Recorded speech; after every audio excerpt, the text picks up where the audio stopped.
Muchas gracias Enrique, gracias Mauricio, gracias Guillermo. Muy buenas noches a todos, gracias por estar aquí. Yo les pediría que se dieran un momentito, tomaran algo para acompañarme en esta ponencia.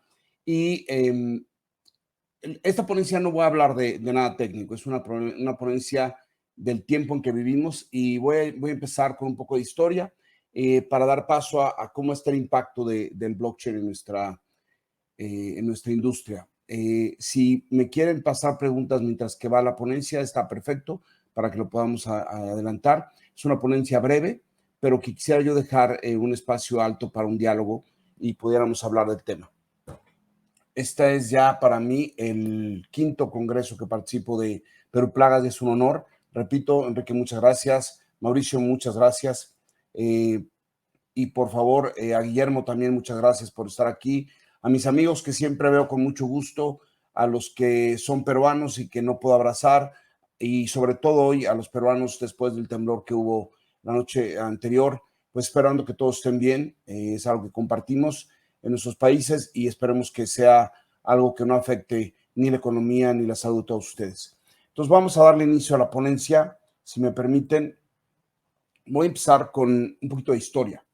Hace más de 10,000 años, más de 20,000 años, se encuentra esto se descubrió en 1250, en la cueva de Altamira la descubre una niña, y este descubrimiento es lo que separa al hombre prehistórico, en el que se hablaba que era un hombre que no tenía sentido artístico, y se encuentra esto, se encuentra color, se encuentra diseño, se encuentra una historia, se encuentra un registro. Y esto es la palabra que voy a utilizar el día de hoy muchísimo, un registro. Esto es lo que le da un vuelco al conocimiento en la humanidad, cuando tú puedes trascender tu tiempo registrando lo que fuiste y cuando el ser humano es reconocido por los que le precedemos como que un antecedente. Y aquí esta es la parte que queremos unir, el tiempo, lo que une un hecho. Y aquí es un ejemplo, es la cueva de Altamira. Después de esto vinieron una serie de cambios en el sentido de la historia humana que pasa por la comunicación. Se logra tener un lenguaje, la voz se forma parte de esas reuniones alrededor del fuego, quizá en donde se contaban historias, en donde las primeras interacciones humanas se dan a través del gesto de un lenguaje que se va compartiendo y por el cual el hombre va teniendo un sentido de supervivencia, donde se permite colaborar, donde existe una utilización de la palabra para crecer. Creo que hay un elemento importantísimo en la palabra, en la palabra, que es que la palabra se pierde. Si no tuviéramos estas grabaciones, si no tuviéramos discos, si no tuviéramos elementos grabados, nuestras voces, nuestra forma de hablar, el mensaje que damos se perdería. Y es por eso que mucho de la historia del ser humano se pierde, porque las narrativas no eran completas. Las narrativas fueron tomando forma a medida que fueron siendo de una u otra forma registradas. Esa narrativa de la primera imagen de la cueva de Altamira a la narrativa que daba el Cantar de los Cantares o a la narrativa que daba Ptolomeo en las discusiones o Aristóteles en las discusiones de Grecia, se dan porque tenemos un registro. Pero hay un sinnúmero de civilizaciones que perdimos esa narrativa porque no existía un registro. Es así que cada generación fue haciendo cambios en la historia según sus propias necesidades. En este mundo se dan muchas formas para registrar y empezamos con una importantísima que es la epigrafía, que es donde quedó el registro de nuestras actividades en la piedra. Y hay un sinnúmero de lugares, tanto en Perú como en México, como en todo el mundo, en donde la epigrafía muestra esta parte que es el estudio de las inscripciones, pero también desempeña lo que sucedió ahí y la evidencia que había. Esto voy a dejarlo muy resaltado porque habla de la función que desempeña y la evidencia en el entorno en el que estaba. Así se dan a conocer muchísimo de lo que ahora conocemos como la historia universal, parte de estas piedras que tienen una serie de información. Aquí hay una tableta egipcia y había más de 1,000 elementos egipcios para la lectura, cosa que se fue reduciendo los fenicios redujeron a 22 símbolos, que fue un alfabeto. que también fue grabado en la piedra. Esto es lo que marca el paso de una cultura prehistórica a una cultura histórica, donde un alfabeto, un lenguaje, una historia narra dinastías, narra eventos, narra guerras, narra lo que ha sucedido en ese entorno y deja un registro de ese tiempo. Quizá medido por era el hijo de, nieto de, en el tiempo de. Así fue como se fue marcando. Es también una parte en la filología y la paleografía que son, y la numismática y la historia de las religiones del derecho romano, cómo se va marcando la historia del ser humano dentro de esto. Esto no tiene muchos años, esto tiene a lo mucho 5,000, 7,000 años que está sucediendo en esta tierra. Pero ¿a quién le dio paso? Al uso de un registro en papel, el papiro, que viene del junco. Esta plática en realidad surge de este libro. Se llama El infinito en un junco. Y es la historia de los libros, cómo se dan, cómo crecen los libros en el mundo, de dónde viene, por qué Alejandro Magno tiene este instinto de expansión, por qué quiere ir por más. Era porque buscaba más conocimientos, buscaba más información que venía en estos papiros. Papiros que formaban poco a poco y que eran únicos. La historia que ahí se registraba era única. No había esta posibilidad de duplicar el registro en otro. Y había una lucha de información que se buscaba tener esta información para tener más poder. Ya se sabía que esto era el poder, la información daba poder. En medicinas, en conceptos de estrategias, en ciclos, en entender la agricultura, porque ya había un proceso de agricultura, en conocer las rutas del comercio. Esto es lo que generaba el conocimiento en este momento.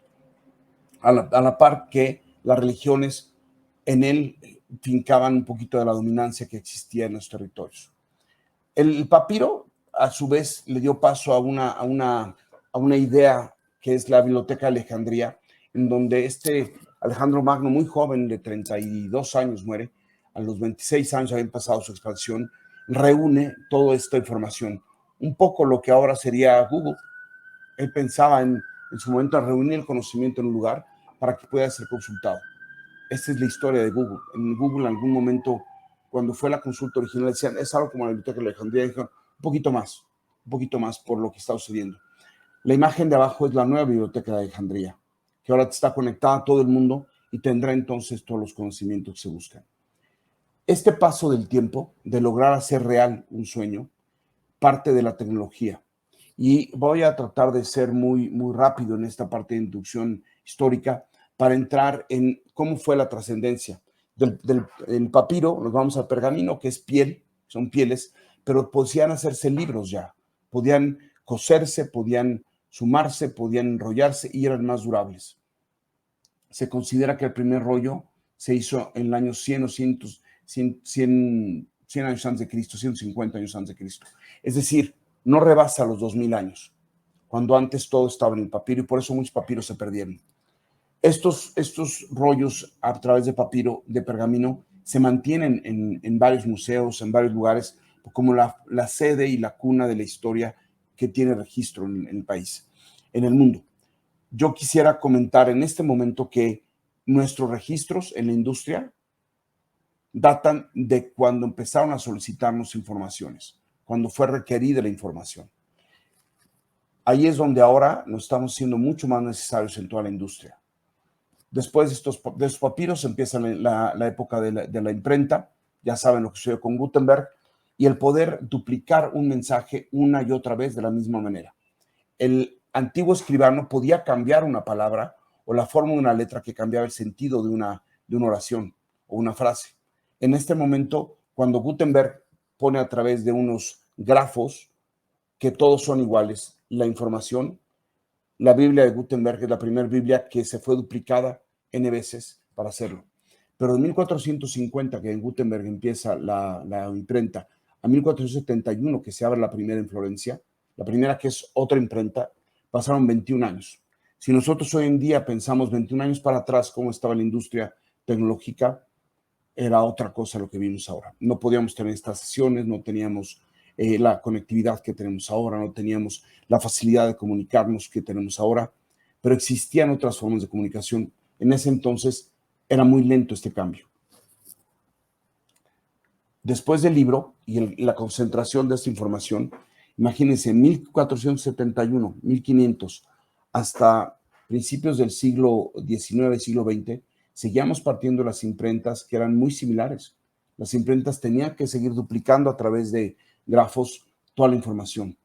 Es hasta la segunda mitad de este siglo XXI en donde los libros pudieron digitalizarse.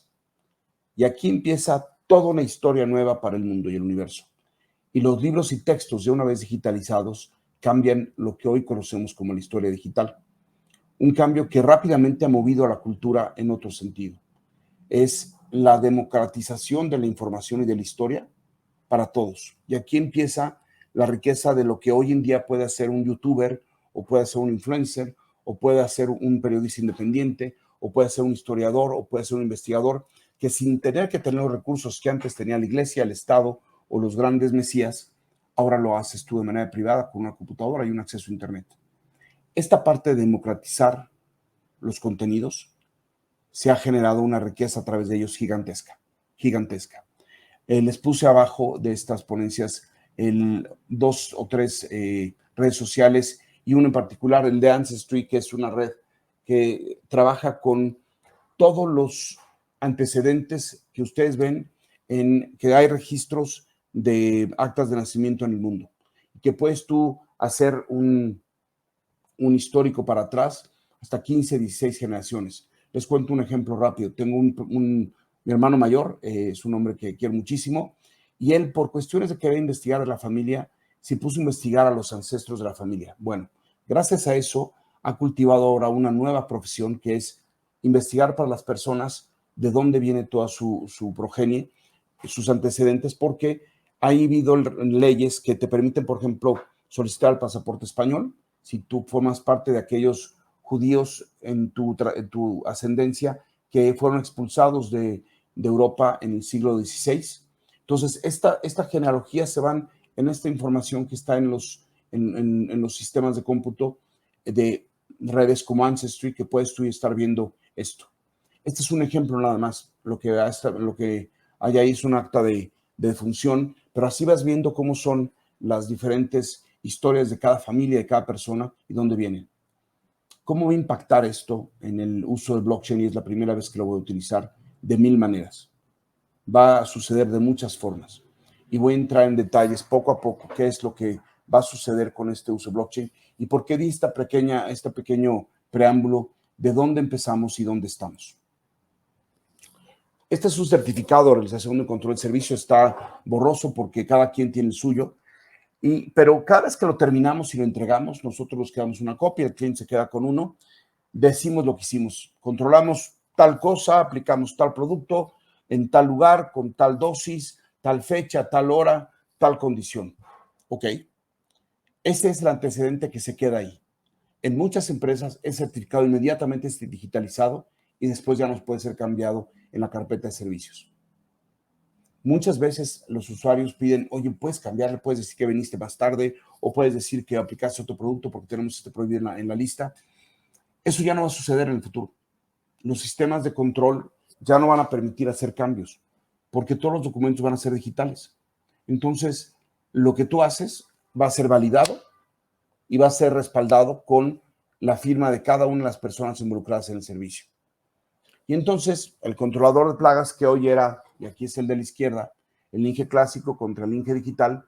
Este es una imagen que me mandó un amigo de Uruguay que adoro, es Atilio Narancio. Atilio cada mañana me manda algo que me informa. Esta es una que hoy no puedo dejar pasar, porque está el Linge clásico, que puede ser también el controlador de plagas clásico, que se sube al coche y se pone la gorra que tiene ahí, no usa agenda, te visita cuando quiere, toma cualquier cosa para tomar una muestra, pierde los comprobantes de gastos cuando tiene que hacer algo, se pone mal si no llueve o si no encuentra plagas, no sabe la diferencia entre un Android y un iOS, entiende que la eficiencia de máxima calidad de kilómetros se maneja mucho, es que trabajó mucho, y el otro de estudiante hizo pasantías controlando insectos o cosechas y contando las semillas por metro cuadrado.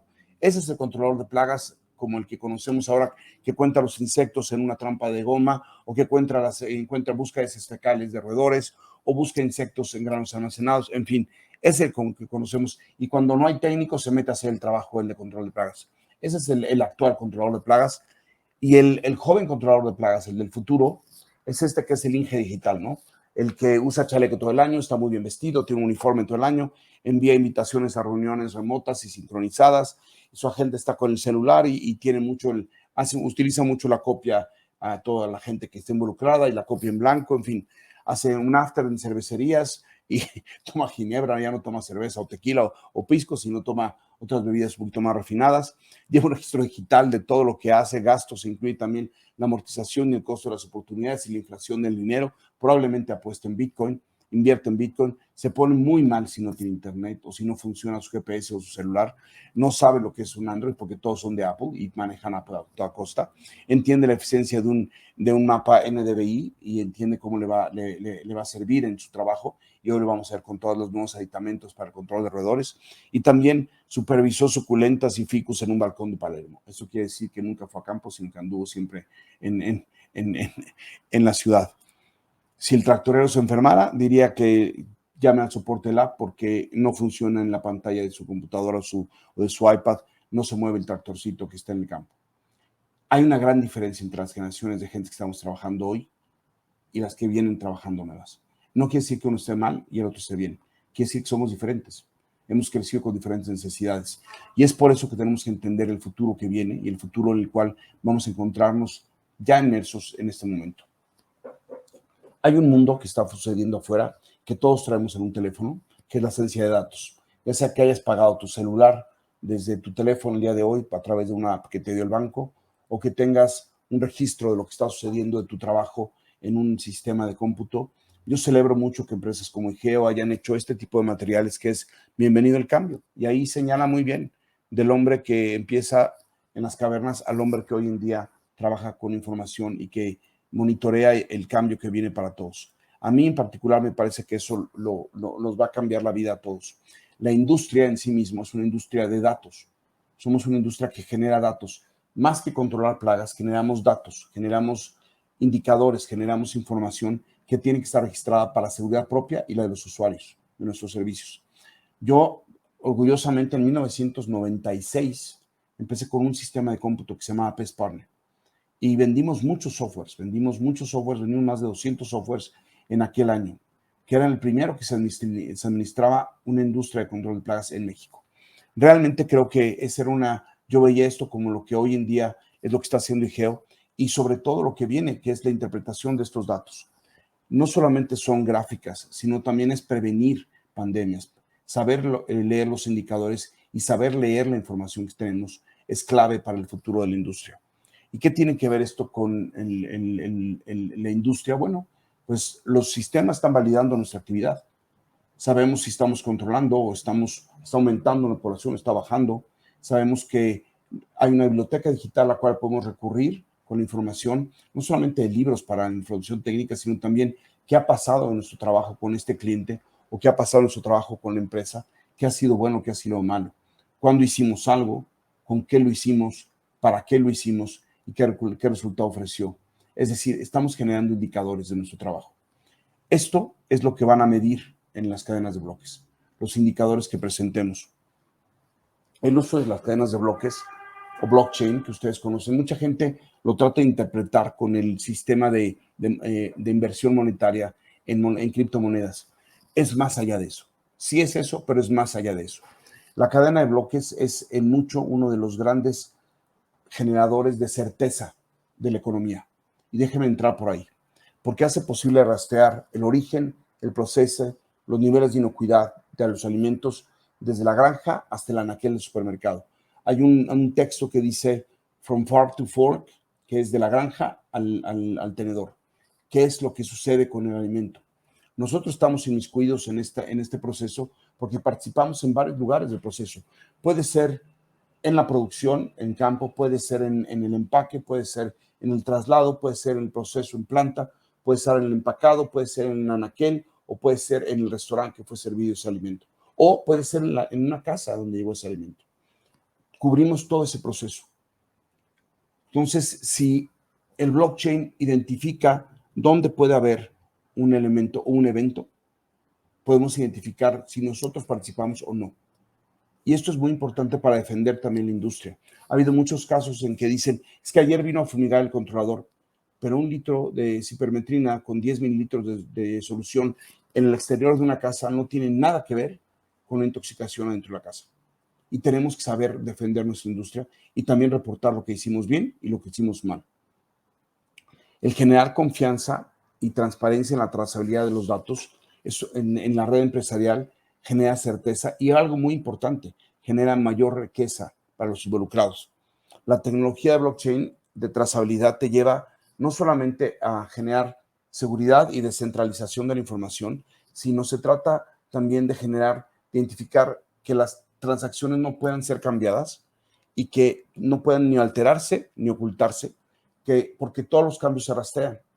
Entonces, si alguien te dijera, oye, quítale esa dosis que pusiste y ponle otra cosa, no es posible ya, porque el reporte ya está en la cadena de bloques. Esta es la parte en la cual quedamos todos protegidos y por lo cual entrenar a nuestra gente, tener los sistemas adecuados para poder tener la validación continua del sistema, es una de las formas más importantes de la supervisión de lo que es nuestra actividad. ¿Dónde funcionaría esto? Además, obviamente, de nuestra industria. Imagínense que las notarías. Podemos checar todos los documentos, les dicen en Argentina, les dicen en los escribanos, en los sistemas financieros con las transacciones. Hoy en día todas nuestras transacciones pasan a una cadena de bloques, que nosotros la recibimos en un resumen que se llama estado de cuenta. Pero eso aparece en tu teléfono, la transacción, aparece en tu computadora y aparece en un estado de cuenta. La hora, el momento, quién la hizo, con qué clave se hizo. Y cuando tú no la reconoces, existe una forma de validarla. Eso es lo que estamos viendo en este momento. Ahora imagínense en un sistema judicial donde hay que validar si tal persona hizo o no hizo un evento y que no le puedan cambiar la declaración, que sea respetada su declaración. Es una manera de proteger mayor libertad y de hacer más democrática la información que tiene. Las oportunidades para la industria alimentaria son muchísimas. Para nosotros como parte de la industria alimentaria, por ejemplo, los seguros son más económicos. ¿Por qué baja el precio de los seguros? Porque identificas en cada lugar dónde está la actividad. Les doy un ejemplo. Ustedes pueden tener una actividad de café, una producción de café, y les llueve y se siniestra la valla de café. Entonces, el seguro tiene un lugar, una región donde va a tener un problema. O si hay un problema de roya, o si en nuestro caso tenemos un problema de mosquitos en una zona y tenemos que generar mayor actividad, o si tenemos un problema de una inundación, o si tenemos, en fin, los modelos económicos se basan en la siniestralidad. El caso de los seguros se basa en la siniestralidad. Lo mismo es para los vehículos. Un vehículo, y esto ya existe en este momento, que se maneja con seguridad, se maneja continuamente dentro de los límites porque tiene medidores y GPS, pues ese vehículo baja el costo de su seguro mensualmente. Y va a ser un pago mensual menor porque el piloto no excede los límites de velocidad, respeta las señales, tiene un manejo seguro, entonces su seguro es mucho más barato. En el caso de las tierras, es para qué son usadas. Recientemente tuvimos aquí en México un evento en el cual en una huerta de aguacate se cultivaba un promedio de 1,500 cajas por año. Resulta que este año la huerta estaba, en 2021 la huerta estaba produciendo 9,000 cajas, lo cual no es posible. Puedes subir un 30%, quizá un 40%, pero no multiplicarlo 600% tu producción. Va un investigador, un verificador del USDA hacia a la huerta porque todo el aguacate se exporta a Estados Unidos y resulta que había cajas que venían de otro estado y lo que estaban haciendo era reempacar las cajas para enviarlas fuera. En la cadena de bloques, lo primero que brincó es el límite de producción y después el destino en frontera de dónde venía esas cajas. Como estaba autorizado ese proveedor para exportar, solo tenía un umbral de 1,500 cajas. En la cadena de bloques salieron las alarmas y como no estaba validado fue suspendido y después vieron que había un fraude. El fraude alimentario es muy común hoy en día. El fraude alimentario hay muchísimas áreas en lo que sucede. En nuestro caso, en nuestras actividades, el fraude con nuestra actividad es en muchísimas formas. Quien dice que hizo un tratamiento de granos almacenados en un furgón y por la prisa no hace el tratamiento y descargan el grano y llega contaminado a los diferentes destinos, ese es un fraude alimentario, porque no está cumpliendo con las normas de ingreso al país o de entrega de material en los diferentes molinos y silos donde ya se procesa el grano. Como ese, tenemos muchísimas formas. Entonces, se evitan los fraudes en el sector pesquero, en la silvicultura, en los granos almacenados, en las hortalizas, en los productores de carne, en lácteos, en fin. Todo esto se está protegiendo de una u otra manera para que la industria sea una industria segura. Y la otra es que ya equilibra mucho a los productores, a los grandes productores que tienen beneficios de esta tecnología y a los pequeños productores que no tienen acceso a esta tecnología. Esta tecnología es abierta, no cuesta. Tú puedes hacer una cadena de bloques en una plataforma abierta, pero la puedes identificar fácilmente. Si quieres entrar en los contratos, bueno, pues lo vas a tener que hacer. Estos son los contratos. Estos que están marcados aquí, lo que se llaman contratos inteligentes, son los que le permiten a una empresa, vamos a pensar una empresa alimenticia como Bimbo. Ellos compran el trigo en un lugar, lo llevan a su planta, lo procesan, lo sacan de su planta, tienen pues, su sistema cerrado de distribución, distribuyen, llegan al punto de venta y en el punto de venta lo dejan a un tercero, que puede ser Walmart, puede ser una tienda, un supermercado, y ellos entregan un producto libre de plagas, o la empresa Walmart le puede decir, oye, esta carga que me traes de pan tiene problemas de gorgojos. Alertas rojas donde se vienen, y van a ver en este contrato cómo se fueron sumando el proceso, lo que escribí de campo al silo, del silo a la cadena de distribución, de la distribución al molino, del molino al procesamiento, al empaque y la salida. En donde ahí puede haberse identificado. Esos son los contratos inteligentes, cuando se van sumando uno y otro y otro y otro de las actividades del proceso. ¿Dónde entra nuestro contrato de servicios, nuestro reporte de servicio? Se suma ese contrato en donde nosotros tuvimos incidencia. Puede ser que nosotros tengamos incidencia cuando el grano llega a planta, o puede ser que tenemos incidencia en planta, o puede ser que tenemos incidencia en Walmart, dependiendo de la empresa que somos y donde servimos. Estos contratos van creciendo en función de qué tanto cobran importancia para las empresas, en el proceso de que no solamente es para una empresa, es para todos los involucrados, porque puede ser el productor, el comprador, la empresa transformadora, el supermercado y por último el cliente, porque el cliente puede leer la información. Ustedes ya hoy en día pueden ir al supermercado y con un código QR pueden ver el origen de muchos productos. Hay una historia de un vino en Australia que está hecho el marketing a través de la historia de el llevar las viñas a Australia para poder producir y quién lo producía. Y eran aquellos que se eran considerados malos porque habían estado en la cárcel y habían sido una parte de la sociedad americana e inglesa que no estaba muy reconocida y por eso los exiliaban hacia Australia.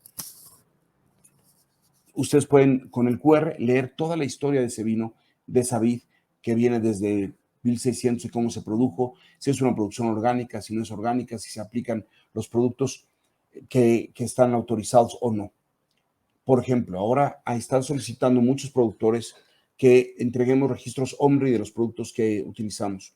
Los productos con registro OMRI son aquellos que están autorizados para la producción orgánica de diferentes materiales. Antes lo hacíamos con piretrinas, que eran piretrinas naturales, y algún otro producto natural. Ahora ya solicita el registro OMRI también. Esto es parte de lo que está sucediendo en esta industria que está cambiante. Entonces, tú le entregas el registro OMRI, certificas que estás aplicando este producto y entonces ese producto es considerado orgánico. Todo su proceso de producción, transformación, empaque y distribución está considerado orgánico. Eso es en lo que está llevando la industria a donde estamos yendo.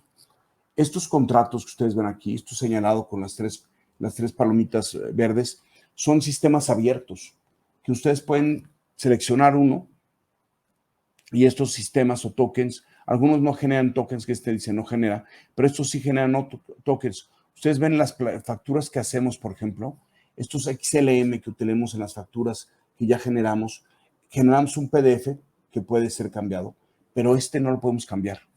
Esto que viene, el documento anexo que viene en la factura, que a veces no entendemos, esa es la plataforma del contrato inteligente que no podemos alterar. Y el cual, para ser revertido, la otra parte tiene que decir, sí, está mal esta factura, tenemos que cancelarla.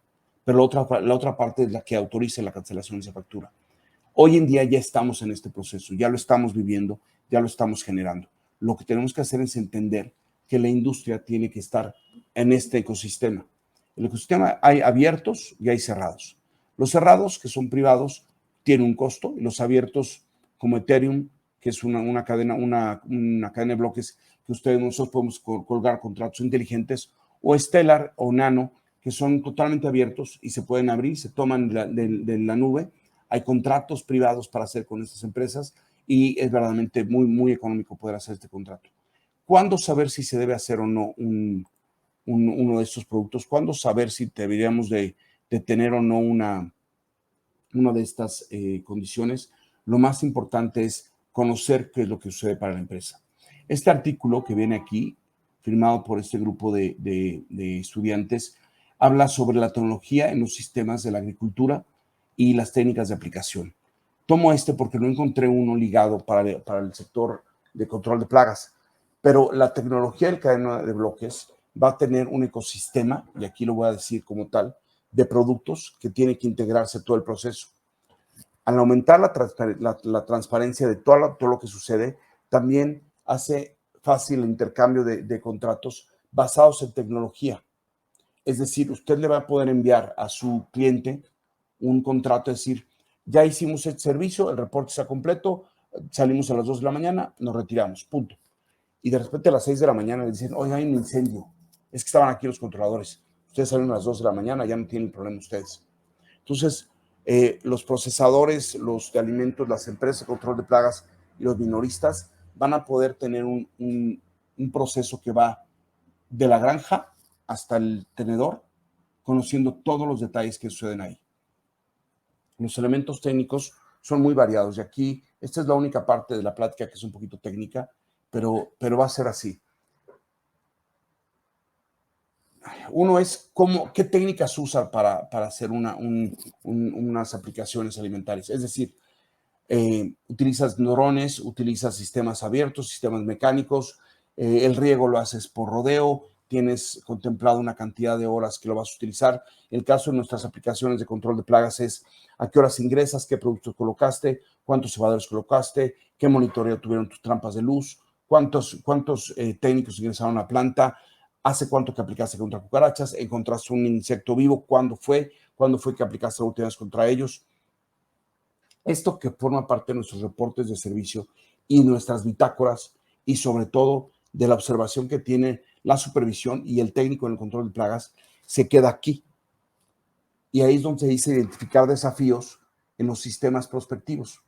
Se discuten qué esfuerzos y las soluciones. Esta es la esencia de lo que debe servir una cadena de bloques, para dar soluciones. Porque no vas a decirle, no hay problema, cuando están reportándote un problema. Nadie va a poder borrar eso. También la otra parte es que después del COVID hay una nueva economía y ustedes lo van a estar sufriendo más que nadie.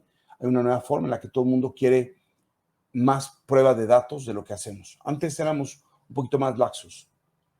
No se está volviendo más laxo ahora la información. De hecho, se requiere mucha más información. Y es así que necesitamos que la estructura de datos sea descentralizada. ¿Qué quiere decir esto? Que no nada más la información la tiene el controlador de plagas, también la tiene el cliente y también la tiene el auditor porque tiene acceso a la plataforma.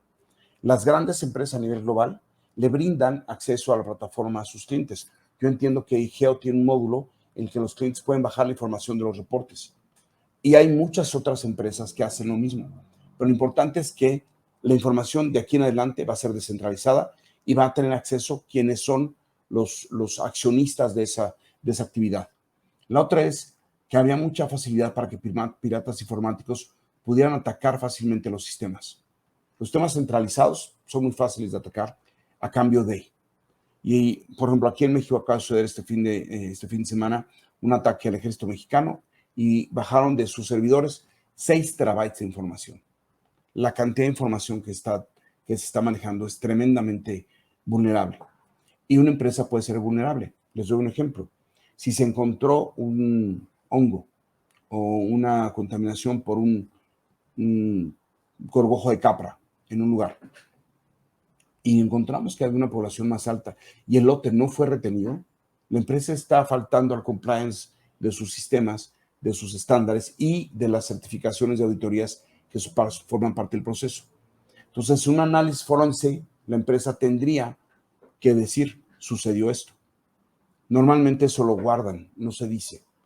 Quien lo dice es porque tiene un proceso de mejora continua que es superior al interés comercial y son capaces de traer, y muchas empresas lo han hecho, el caso de Kellogg's, por ejemplo, lo ha hecho, las dulceras lo han hecho, retiran de anaquel muchos de los productos. Las cárnicos se han hecho muchas veces esto. Aquí en México tuvimos varios casos. Un ejemplo en exportación en dulces en México, dulces que van a la frontera y se encuentran en frontera una contaminación, regresan el producto y la fábrica queda, las siguientes 5 exportaciones queda señalada, porque en la cadena de bloques ya aparece como que ha tenido problemas. Y hasta que el supervisor no ve de origen hasta destino que no existe, no es limpiado ese usuario. Cuando un trabajo depende mucho de la base de datos centralizada y falla ese punto único, falla todo el sistema. Por eso conviene que la base sea compartida y que tengan respaldo en otros lugares. Y la otra también es cuando un tercero se dedica nada más a verificar si estás bien o estás mal. El caso de los auditores, pues es un costo continuo y además ellos quieren auditar para su interés, no para el interés común de las partes, tanto del servicio como de la empresa y de la norma que ellos tienen que respetar y que hacer ver. A mí particularmente tengo un criterio en el cual el auditor no ve la actividad, sino ve su interés. Hoy lo decía Bobby Corrigan, que la norma dice que tenían que estar los cebaderos para roedores colocados en el perímetro de la instalación y que tienen que estar a 10 metros cada uno, a 30 metros cada uno, cuando la actividad estaba concentrada en tal lugar y teníamos que concentrar los cebaderos en tal lugar para que redujéramos la población. El ver la parte biológica es más importante que leer la norma. Ese es mi criterio. Yo creo que eso lo podemos validar conforme a lo que la cadena de bloques y los métodos emergentes dan la solución predominante. Y en el caso, por ejemplo, de las plagas, la solución predominante es bajar los índices, bajar los indicadores, que es lo que tenemos. Y entonces, ¿qué sucede con eso? Estamos creando bancos de información. En el control tenemos una aplicación de uno de nuestros proveedores que le toma la foto a la trampa de goma y te dice cuántos insectos hay. Inmediatamente la sube a la nube y da la ubicación de la goma y ya la tiene registrada. Regresa a la semana, vuelve a tomar la misma goma, vuelve a tomar la foto y tiene ya un siguiente punto. Y si va otra vez y otra vez y tiene 4 puntos en el mes, ya puedes generar una gráfica.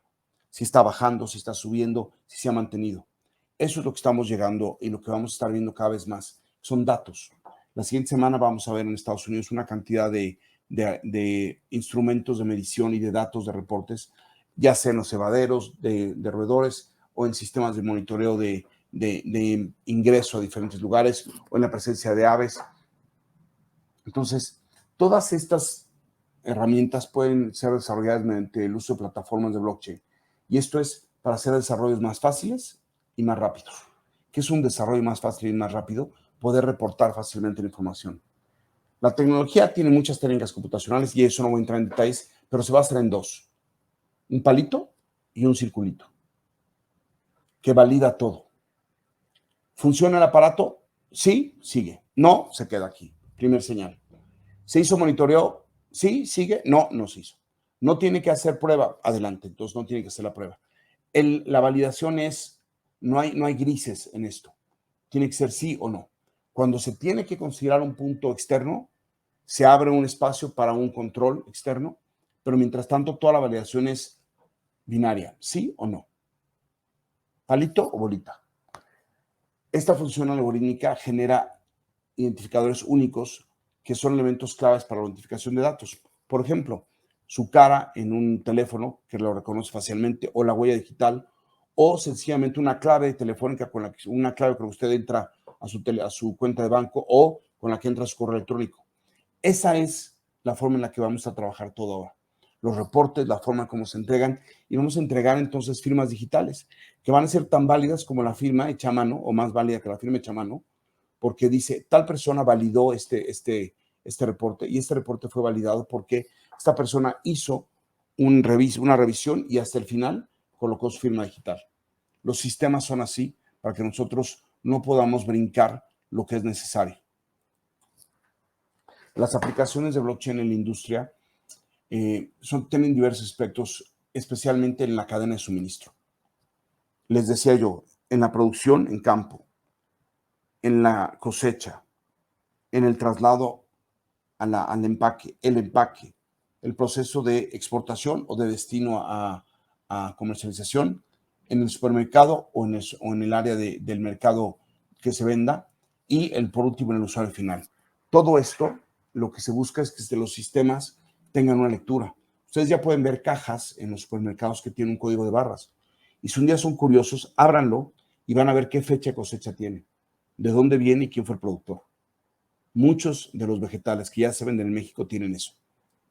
Y ahí participamos nosotros también, porque estamos en los supermercados, estamos en los camiones que lo trasladan y demás. También la otra es que se reducen los datos y análisis operativos. Y si hay que retirar un lote que está mal, pues lo ubicas perfectamente ese lote. Sabes dónde está y dónde se vendió y a dónde se envió. Esa es otra de las formas que te vas a ahorrar mucho dinero trabajando estas formas. Imaginen un archivo de una demanda penal en donde le quieren cambiar quiénes fueron los que declararon, o en nuestro ámbito, como decía Hugo hace un rato, el número de moscas por trampa y el tipo de insectos detectados. Hoy en día va a quedar todo registrado y no va a haber la posibilidad de cambiarlos, a menos de que el sistema haya sido violado y se haya el cambio en el sistema. Eso es lo que puede pasar. La otra es, en las aplicaciones también tenemos la contaminación de alimentos, ya lo manejé hace un momento, la probabilidad de un fraude en ella. Por ejemplo, ahorita el trigo que viene de Ucrania. El trigo que viene de Ucrania sí puede ingresar a diferentes países, pero el trigo ruso no, porque hay un bloqueo. Ya hay lugares en los que Rusia está dando vueltas diciendo que el trigo viene de Ucrania para poder exportar, para poderlo vender en diferentes lugares, sacrificando diferentes precios, pero está bloqueado. Entonces, si te encuentran con un trigo ruso, vas a tener consecuencias económicas, porque hay multas por eso. Por ejemplo, en la agricultura de precisión, en el control de plagas de precisión, si ustedes elevan un dron y hacen una aplicación en un lugar, pueden reportar exactamente los metros cuadrados que aplicaron, ¿sí?, para moscas, para mosquitos en un lugar, o que fueron a tratar una parcela que tiene un problema de arañita roja o de mosquita blanca, o lo que ustedes necesiten controlar, lo reportan y queda registrado en un GPS y con las coordenadas dónde se aplicó, cuánto se aplicó, qué dosis se aplicaron, en qué fecha y en qué momento. Eso es lo que vamos a estar teniendo ahora. Evitar los problemas de confianza y aumentar la eficiencia en otra de las áreas, que es las transacciones financieras. Yo te envié mi reporte y recibí tu pago. Y lo puedes registrar el pago. La época en la que todo era con efectivo y recibíamos efectivo y no facturábamos todo, está quedando muy en el pasado para muchas empresas. Hay algunas que sí todavía lo tienen, pero los grandes corporativos solo quieren manejar esto, la trazabilidad de las operaciones. La otra es la integridad de los sistemas de gestión, y eso es lo que yo decía que se podía haber comprometido. Si tú tienes un sistema que un usuario puede cambiar en un reporte, tenemos un problema, porque entonces el reporte lo puede ser cambiado por cualquiera. Pero si nada más una persona puede cambiar el reporte en la empresa, tú sabes quién fue quien hizo el cambio del reporte, cuando lo sale mal. Ahora, la otra es la regulación y la gobernanza. Nuestros países tienen reglas muy especiales y muy estrictas para el uso de insecticidas. Si utilizamos un producto no autorizado, tendríamos una consecuencia. Por eso, la transparencia y las soluciones más flexibles nos van a ayudar. ¿Qué categorías hay de aplicación? Uno, trazabilidad. La otra es la gestión inteligente de los datos. La otra es el entorno financiero.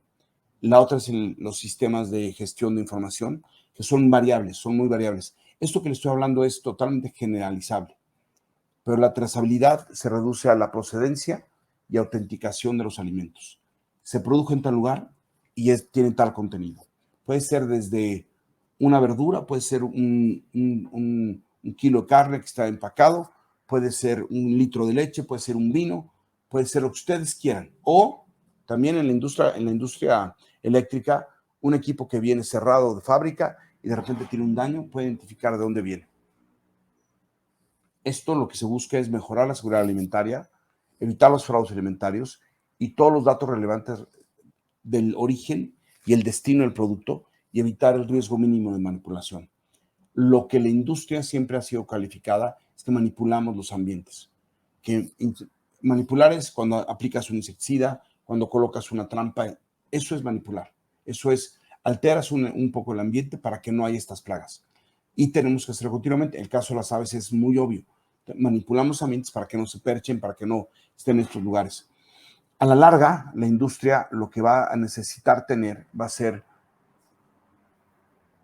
una forma en la que ustedes tengan una firma digital para cada actividad que generen y lo registra su usuario, como cuando reciben un documento o un paquete de Amazon o un paquete de UPS o de DHL, ustedes están haciendo una firma digital que le valida al que entrega que ustedes recibieron ese producto a tal hora. ¿Y quién no ha tenido esto? Yo no lo recibí. Ah, pues lo recibió otra persona. Esa persona es mi vecino, no soy yo. Entonces, hay muchas historias, la producción de huevo en los Estados Unidos, la exportación de granos de Brasil, los certificados de la uva. Lo que en México o en Perú o en cualquier lugar tenemos que hacer es rastrear la cadena de suministro, identificar nuestra actividad en esta cadena, porque formamos parte de la industria, o en la industria también turística. Puede ser la cadena del proceso, no va a ser el suministro, sino va a ser del servicio. Es decir, desde el ingreso del turista hasta la salida del turista. Todo lo que pasa y todo lo que sucede. A nosotros nos pasó mucho con el problema de las chinches de cama. ¿Cuándo fue que el usuario se vio contaminado? ¿En el hotel o venía él del aeropuerto con ello y no estaba en el hotel? ¿Cómo va a ser identificado? Eso es un tipo de cosas que vamos a hacer. Para quien se dedica a las compras, le podemos mostrar al comprador que siendo un proceso de una cadena de bloques, en la línea de tiempo se puede identificar fácilmente dónde se contamina un producto. También dónde podemos reducir los gastos si tenemos que retirar producto al mercado, en el caso de los alimentos o en el caso de un producto que se haya deteriorado. Entonces, las técnicas de la inteligencia artificial también tienen que ser utilizadas de manera inteligente. Y voy a hablar de esto con el control de plagas. Ya no podemos decirle a un técnico, ve, aplica y ya. El reporte que deje tiene que tener claramente la información de lo que va a hacer, cómo lo va a hacer y que esté con las normas del cliente al que va a servir. Si estamos continuamente violando esas normas, estamos cometiendo un error para la empresa. Hace muy poco tiempo fui a una industria alimentaria muy reconocida y me pasan un reporte y le dije, ¿está bien este reporte?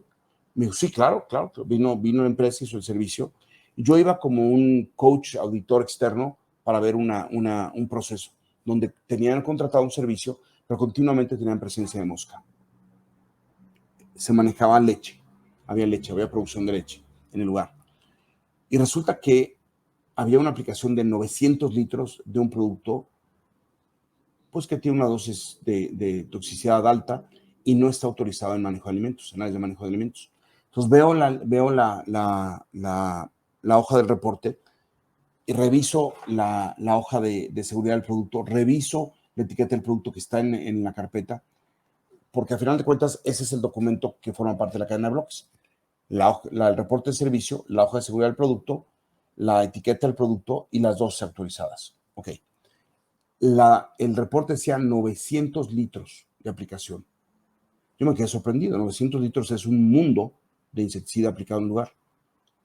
El joven que aplicó esto escribió tan rápido el reporte que eran 900 mililitros y decían litros. Ya no podían cambiar ese reporte. Aunque en la práctica no hay un daño, el reporte genera un problema de compliance, un problema que no está cubriendo los otros. Entonces se hace una junta y se dice qué fue lo que aplicó y el técnico viene, explica lo que aplicó, pero se tuvo que subsanar un problema que puede haber llegado a mayores. Si uno de los auditores que vienen y revisan la información lo detecta, pues obviamente tiene una serie de castigos por puntos por una contaminación y demás, y entonces todos los lotes se han tenido que retirar. Esto es lo que tenemos que tener en criterio para evitar y proteger sobre todo a los clientes a los que servimos y sobre todo a la empresa. El retiro de ese material hubiera tenido que ser pagado por la empresa porque es un error directamente de la aplicación y del reporteo. Entonces, esa es parte de lo que tenemos que hacer. ¿Hasta aquí hay alguna pregunta, algún comentario? Ya vamos a acabar, pero le quiero contar algo muy rápidamente. ¿Cómo tomar una decisión sobre el uso de una cadena de bloques o una base de datos. Va a ser muy fácil. En el lado izquierdo hay una columna que dice, necesita compartir una información consistentemente de información que está almacenada. Si usted no necesita compartirla, no necesita una cadena de bloques. Si necesita tener más de una entidad que tenga que contribuir a la información, es decir, que más de una gente suman información a un reporte, entonces sí necesitas una cadena de bloques. Los récords que se tienen, los datos que se tienen, una vez inscritos, no deben de ser borrados. Y la otra es, hay identificados o personas identificables que son muy sensibles que no deben de escribir sobre los datos, sobre los reportes. Si todas estas fueron contestaciones que diga sí, entonces te tienes que ir para acá. Dice, de las entidades que tienes con acceso y que tienen que tomar decisiones, que deban estar en control de la información, ¿hay gente que debe tomar decisiones? Sí. Pues entonces, ¿quieres que estén protegidos para que no puedan cambiar los datos? Sí, que no puedan cambiar los datos, sí quiero. Entonces, tienes que mantener una cadena de bloques. Imagínense en sus clientes quién necesita esto o quién se lo va a pedir a usted esto, porque esos son los futuros usuarios de ese servicio de control de plagas que tienen la posibilidad de reportar eso. No es complejo en cuanto a si la metodología de servicio de reporteo es necesaria y tener esa cultura del reporte es muy necesario. Aquí voy a terminar la plática con un tema que quiere decir la cadena de bloques está en todo lo que estamos haciendo. Ya está en este concepto del uso de tecnologías que antes no teníamos. Voy a hacer énfasis en se me fue una diapositiva que quería presentar rápido porque señala en qué estamos y si no ya se me fue. Resulta que el metaverso, las redes sociales, los libros, las consultas con hospitales por los reportes de los seguros, todo ya está en una cadena de bloques. Y como tal, nosotros tenemos que mantenernos bajo el concepto de lo que fue presentado, ya fue presentado, y tengo que cuidar que esa información sea consistente con lo que yo quiero seguir manifestando o haciendo.